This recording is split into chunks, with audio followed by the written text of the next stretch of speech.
Facebook পেজের বিভিন্ন স্ট্যাটাসে, আমার মেসেজ অপশনে অনেক ভাই, দিনী ভাই এবং বোনেরা অনেক অনেক প্রশ্ন করেছেন।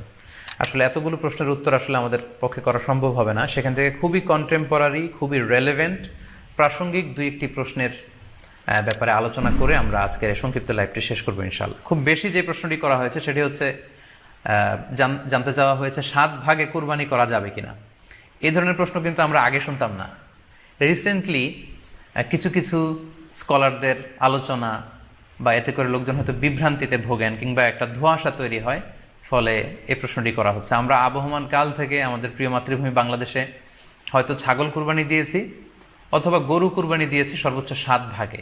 সো এটা আমাদের সবার কাছে জানা ছিল, এ নিয়ে আগে সংশয় ছিল না। ইদানিংকালে অনেকের মধ্যে এই বিষয়ে সংশয় জেগেছে। কেউ কেউ বলে থাকেন যে ভাগে যদি কুরবানি দেওয়া হয় 7 জনে মিলে, গরুতে বা মহিষে বা উটে, এই ভাগে কুরবানি হবে না, এটা অনেকে বলে থাকেন। এই কথাটি আসলে ঠিক নয়।